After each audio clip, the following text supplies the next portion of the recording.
All right, let's talk about it. I have my first ever half Ironman, 70.3 miles of terror and excitement and all sorts of stuff coming together. And as a type 1 diabetic, there's a whole mix of plans and emotions and fail safes and plan A, B, C that I have to consider. So wanted to share just a little bit about going into this Oceanside race that I've got going on and the thoughts that are going through my head as someone living with type 1 diabetes, because that makes endurance training and competition really difficult. Now, I've gotten trainings in the past as a certified master fitness trainer and nutritionist that give me a lot of baseline knowledge, but the experience was lacking, and that's made this incredibly difficult, lots of trial and error. But heading into this, I've done a few shorter distance triathlons that gave me kind of a taste of what to expect. And so looking at this as the next step in my athletic career, we'll say, I've had to take notes from what worked in the past, the shorter distances, and then make assumptions on what I believe will happen on the longer distances.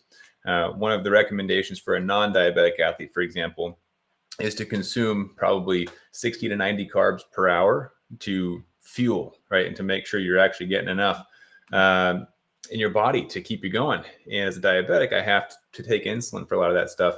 But sometimes the amount of glucose burned during the ride outpaces what I need with insulin. And so it's almost like I'm not diabetic while I'm riding, which is kind of cool, but also kind of scary because I have to consume carbs or I will pass out and potentially die, right? So there's that too, where on some rides, like I did a 60-mile ride on my bike not too long ago, and I ended up having to consume over 400 grams of carbs. And that's just not to pass out. Like, it's a whole different ballgame when your life's on the line. It's not just a fun snack to keep you fueled up and going. So looking at the different strategies that have to go into place, it's not just about, can I swim 1.2 miles, bike 56 miles, and run a half marathon at 13.1 miles? It's, can I do all of that without my diabetes getting in the way, right? Or ending up in the hospital. And that, of course, would be the worst case scenario. And so a lot of the planning that's gone into with me is I look at the non-diabetic pro athletes that are going to be there, and I'm looking at their journeys, their training, their strategies as they're mapping out these courses, and looking at, this Oceanside race being touted as one of the more difficult courses. It's a great way to test yourself. I'm like, great. I chose a great one for my first ever Ironman 70.3 because this is a challenging course. It's very hilly, lots of elevation gain. It's going to be freezing in the ocean swim, and then we come into what's probably going to be pretty decent weather for the bike and the run, but challenging to say the least. And so as a diabetic, I will be wearing a backpack the entirety of the race. Well, not to swim, but I'm going to stuff sugar in the sleeves of my wetsuit. So I've got these goo packets, about 45 to 50 grams of fast-acting sugar I'll be taking with me on the swim. Also snacking beforehand, watching glucose levels really closely. I have a waterproof pouch for my insulin pump. I'm going to be tucking inside my wetsuit so that it'll be disconnected, but still with me if for whatever reason I need insulin. But it also reads my glucose numbers because it has my CGM connected to it. So coming out of the swim, I anticipate being a little bit higher with my blood sugars because I'm not going to have my insulin pump on during the entirety of the swim. Going into the bike ride, I have a backpack I put on that's going to have about 600 to 700 grams of carbohydrates in there, along with some emergency medical equipment. So I have my glucometer, I have my, I'm just blanking out right now, not glycogen, glucose, whatever, the thing that releases your stored liver's energy. What is it called? Bacsemia is the product, but essentially, if I have an urgent low blood sugar, I can save myself with this glucagon. There we go. Man, that just took me too long to figure it out. So I've got a glucagon in there, and that's my emergency plan. There will be medical tents along the course as well, but it's every 15 miles, so you don't want to be too dependent on that. The mistake I made in my training was having only sugar in my water bottles. And when my blood sugars were higher, I could not consume any water until my blood sugars came down, which is kind of an ironic twist because you need water to help bring blood sugars down in the presence of insulin. So I got stuck with higher blood sugars. And the plan now is to have one water bottle in my bike cage that's just water, and have Ziplocs or packets of sugar I can dump in there if I need it. But this way I have one with water and one with sugar water. So we're planned out either way. Going into the run, I have stuff that will work with my stomach, some goo, if you're familiar with that product. And I think that's going to be helpful. But ultimately, I've never run a half marathon before. So that part's a little bit unknown. Longest I've run was 2 weeks ago. It's at 10 miles. Really happy about that. But my backpack weighs 9 pounds. So there's also that. And that seems to have a bit of an impact on my knees that I'm not super excited about. So that part will be challenging, but the bike and the swim feeling great about. I've done 1.5 miles in the water. I've done 60 miles on the bike. Not an issue there. The run is going to be challenging for me. Now, diabetes specifically, I have a few different thoughts that have gone into this, and I've been very particular about this. My insulin pump site location. I want to make sure it's in a spot that's not going to be rubbed or ripped out. And my wetsuit, I found the best spot for me is in my glutes, because I can pull my wetsuit up over my glutes. And then from that point on, it doesn't get messed up. When I have my insulin pump site in my sides or love handles or back, every time I go for a stroke, it would stretch it. And since I have a needle in that site, it would kind of hurt a little bit. So to avoid having a needle stretch every time I take a stroke for, the 1.2 miles that I'm taking, I'm going to have this site in my glute. Initially, that was a worry with being on the bike next, because I don't want to sit on the needle. So the site will be slightly off to the side on my glute. And that way I can bike comfortably, get to the run. That's fine. And then coming up on the end of the race, because insulin works faster when it's surrounding muscle tissue that's being challenged, I'm going to be using my glutes for the entirety of the race, mostly in the bike, of course, but also in the run. Shouldn't have any issue with getting insulin to do what it needs to do if I do have a high blood sugar. So that's the reason behind that. I'm timing out my insulin pump site changes very particularly so that it lines up exactly with race day. I'm also looking very closely at my diet, making sure that my macronutrients are right where they need to be and very consistent with those. I want to make sure that everything is in line, digestion feels good, and ultimately that I have enough energy going into the race, because on race day, I will be entering the race without breakfast. So the only carbs I have beforehand are those that I use to bring blood sugars up to a good starting spot. So I typically wake up right around 90 milligrams per deciliter of my blood sugars, and I can get probably 10 or 15 carbs in to get me to about 150, which is where I'm comfy getting in the water at. And then right before I get in the water, I have a protein bar that'll help me stay sustained right around 150 to 180 through the swim portion. Because in my mind, that's the most dangerous part for a diabetic, because if you go low while you're swimming, I probably won't feel the symptoms as quickly because I'm going to be exerting a lot of energy, might not feel the shakiness or the sweatiness. And two, if I do go into an urgent low and pass out, I drown. And so that's a very real threat that I have to be aware of. So a lot of thought goes into this. I had one person challenge me, actually someone close to me, who was like, don't you think you could back off a little bit? You're kind of getting a little bit back into that hyper aware, obsessive version of Matt where, blood sugars are everything. And I'm like, well, right now, blood sugars are everything, and they have to be, because if I am not on point with my blood sugars, everything could go crazy. It could be a nightmare and could very well land me in the hospital. So I have to be very tight controlled with these races. And this is also why, one of the reasons why I've been able to maintain 100% time and range for all of my workouts, except for 2 of them. Those 2 haunt me for the last 1.5 years. So it's like 300 consecutive workouts with perfect, nearly non-diabetic blood sugars. And it's because I am very on top of it, because I know the threat is very real when you're exercising for 4, 5, 6, and then this race, maybe even 7 hours. I don't know how long this race is going to take me. It might take me some time, because again, I have not run the full distance before and never on the back end of the other sports. So doing 70.3 miles, I've never done that before, and it'll be interesting. But a lot of planning goes into this with diabetes. And I look at, other athletes, and there's always a small part of me that wants to be like, oh, lucky them. They don't have to deal with, the ins and outs of blood sugars every single time they go out to train. And then race day, they don't have to have these added pressures and calculations and medication and all this stuff. But the reality is that everyone's got something they're dealing with, right? And maybe they don't have something that is considered a disability or this disease, right, where it's directly impacting athletic performance, but maybe they've got something going on mentally or relationally or financially.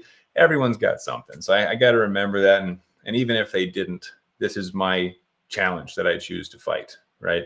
And what I love about this is that it's given me an opportunity to face my own demons, to find out how strong I am in the face of adversity. When blood sugars don't cooperate, do I give up, right? Do I let diabetes win? And that's been eye-opening for me. The battles that I fight in my head every single time I go out to train, it's been exciting, I think is the word I want to use there. It's been exciting unlocking this next level of myself. I've never been an endurance athlete before. I've hated endurance sports up until this point. I forced myself to do it out of a challenge, and turns out I actually really like it. I actually really enjoy these endurance sports.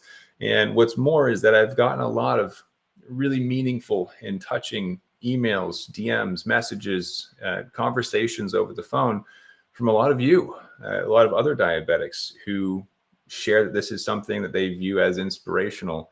And I'm humbled that people look at me as somebody who might inspire. So a big part of this race is for me to prove to myself that I can do this, because this is something that even a few years ago would have terrified me. And to be completely honest, I'm still nervous about this. It's just, I'm not just cruising in casually. I'm a little nervous. My blood sugars are showing it.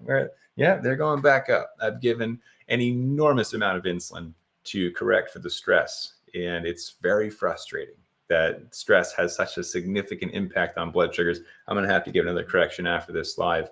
But excited that I get to represent the diabetic community. And I even got a cycling kit custom made, and I drove around town all day today to get a last minute custom made hat that is going to be dedicated to the other warriors out there, all the type 1 diabetics who know how hard life can be when living with something like this, a chronic disease, right? So pumped that I get to share this journey with you. And 2 days out, things are looking good. I'm feeling confident about it. Injuries are gone. And for anybody who has been following the journey or has not been, battled through, what was it?